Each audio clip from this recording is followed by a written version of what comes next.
स्वागत है आप सभी का पवन सर स्टडी पॉइंट में। तो आज की इस वीडियो में हम समझने वाले हैं 12th क्लास हिस्ट्री का सेकंड चैप्टर राजा किसान और नगर।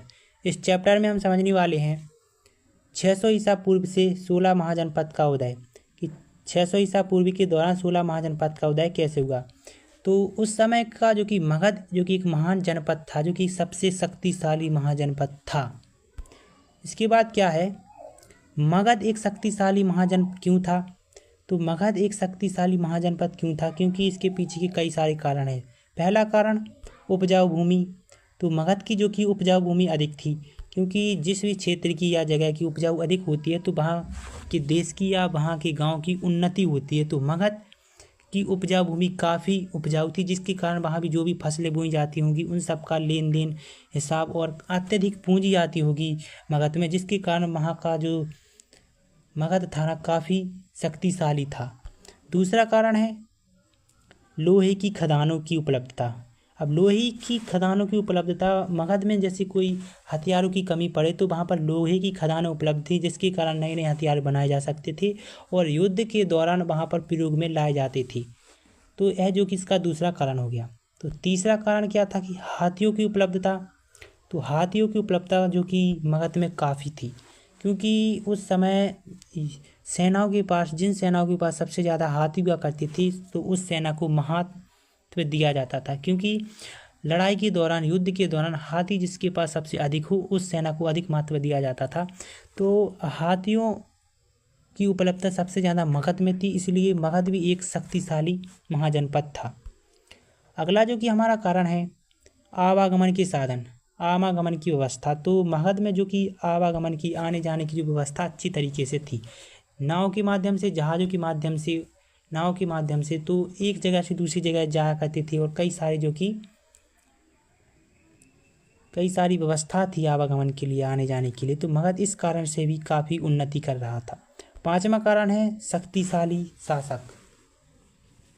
तो मगध में काफ़ी शक्तिशाली शासक भी रहे हैं, जैसे बिम्बिसार, अजातशत्रु, पद्मानंद और घनानंद। कई सारे जो कि महान शक्तिशाली शासक हैं जिन्होंने मगध को मजबूत बनाया और काफ़ी उन्नति की, इस जो कि मगध काफ़ी शक्तिशाली महाजनपद बन गया।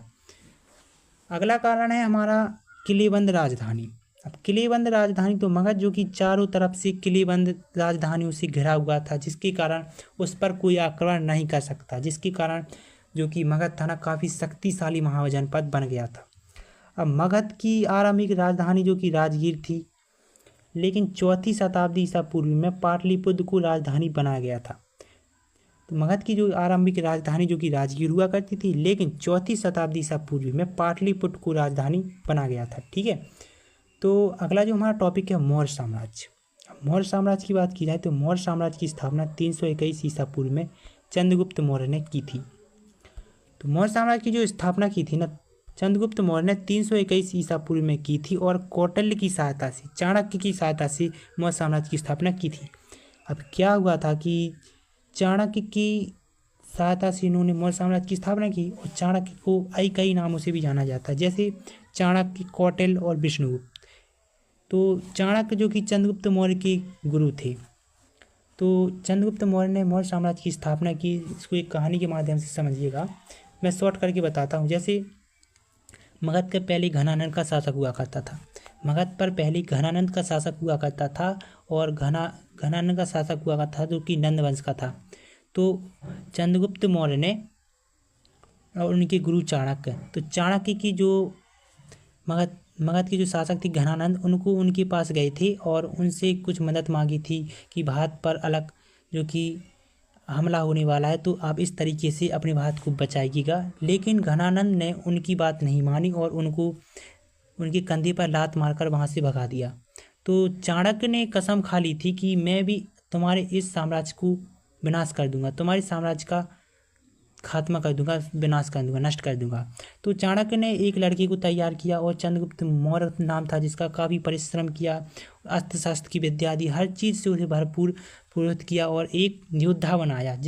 और फिर उन्होंने चाणक्य ने और चंद्रगुप्त मौर्य ने मिल करके नंद वंश के शासक जो कि घनानंद को हराया और 321 में 321 ईसा पूर्व में मौर्य साम्राज्य की जो कि स्थापना की। फिर इसके बाद क्या हुआ, चंद्रगुप्त मौर्य के जो लड़के हुए, चंद्रगुप्त मौर्य ने अपने अंतिम दिनों में तो जैन धर्म स्वीकार कर लिया भद्रबाहु नामक व्यक्ति से। और फिर क्या हुआ, बिंदुसार इनके जो कि पुत्र हुए, जिन्होंने मौर्य साम्राज्य को काफ़ी उन्नति की, उन्होंने भी मौर्य साम्राज्य को काफ़ी विस्तार किया, कई सारे युद्ध भी किए और मौर्य साम्राज्य को काफ़ी विस्तार भी दिया। फिर इनके लड़के जो कि सम्राट अशोक हुए। अब सम्राट अशोक जो कि भारत में एक प्राचीनतम जो कि वंश है, मौर्य वंश, जिनको काफ़ी फैला हुआ और पूरे भारत में विकसित हुआ। सम्राट अशोक जो कि इनका धर्म है मौर्य वंश, इन्होंने इनकी भारत को भी काफ़ी देन है। भारत में आज तक इनकी जैसे एक अशोक स्तंभ है जो कि इन्हीं की देन है भारत के लिए। तो यही जो 3 शासक हैं, चंद्रगुप्त मौर्य, बिंदुसार और सम्राट अशोक, जो कि पूरे भारत पर इन्होंने राज किया और कम से कम 150 साल तक इनका शासक रहा। तो काफ़ी कम रहा, लेकिन उस समय काफ़ी कम ही माना जाता था। तो आज की डेट में बता देते उन्होंने बहुत कम शासक किया। और तो यही जो कि हमारे भारतवर्ष की योद्धा रहे हैं। अगला जो हमारा टॉपिक है, मौर्य वंश के बारे में जानकारी प्राप्त करने के स्रोत। अब मौर्य वंश के बारे में जानकारी प्राप्त करने के लिए जो साधन है वह कौन कौन सी हैं। पहला साधन मूर्ति कला। तो मूर्ति कला से भी हमें मौर्य वंश के बारे में जानकारी प्राप्त होती है, जिसकी अशोक स्तंभ, इससे भी हमें मौर्य वंश के बारे में जानकारी प्राप्त होती है कि मौर्य वंश का है। दूसरा, मैगस्थनीज की इंडिका नामक जो कि पुस्तक है, ग्रंथ है, जिससे हमें मौर्य वंश के बारे में जानकारी प्राप्त होती है, क्योंकि मैगस्थनीज ने जो कि भारतवर्ष में यात्रा की, भारत का भ्रमण किया और भारत के बारे में समझा जाना और एक ग्रंथ की रचना की, जिससे हमें भारतवर्ष के बारे में जानकारी प्राप्त हो सकती है और मौर्य वंश के बारे में भी जानकारी प्राप्त होती है। ठीक है। तीसरा जो हमारा पास कारण है ना मौर्य वंश के बारे में जानकारी प्राप्त करने का, कौटिल्य का अर्थशास्त्र। अब कौटिल्य कौन थे? तो कौटिल्य जो कि चंद्रगुप्त मौर्य के जो कि गुरु थे, जिनको हम विष्णुगुप्त के नाम से भी जानते हैं, चाणक्य के नाम से भी जानते हैं। इन्होंने एक अर्थशास्त्र नामक ग्रंथ की रचना की, जिसमें चंद्रगुप्त मौर्य की जो कि शासन व्यवस्था के बारे में बताया है, सप्तम सिद्धांत के बारे में बताया है, राजनीतिक व्यवस्था के बारे में बताया है। तो चंद्रगुप्त मौर्य की शासन व्यवस्था के बारे में चाणक्य ने अपने ग्रंथ की रचना की, अर्थशास्त्र नामक ग्रंथ में मौर्य वंश के बारे में सारी जानकारी जो कि हमें मिलती है। ठीक है। चौथा कारण है जैन बौद्ध धर्म की ग्रंथ। अब जैन धर्म और बौद्ध धर्म की से भी हमें चंद्रगुप्त मौर्य के बारे में जानकारी होती है, उस समय की व्यवस्था के बारे में जानकारी होती है, उस समय के टाइम पीरियड के बारे में जानकारी होती है कि उस समय भारत कैसा था, कौन कौन से धर्म अपनाते थे लोग, और जो कि मौर्य वंश के बारे में भी काफ़ी कुछ जानकारी मिलती है जैन और बौद्ध धर्म की ग्रंथों से। तो आज की वीडियो में इतना ही। तो आई होप आप सभी को वीडियो पसंद आया होगा, और तो लाइक कीजिएगा, कमेंट कीजिएगा और शेयर कीजिएगा। तो मिलते हैं अगले पार्ट में।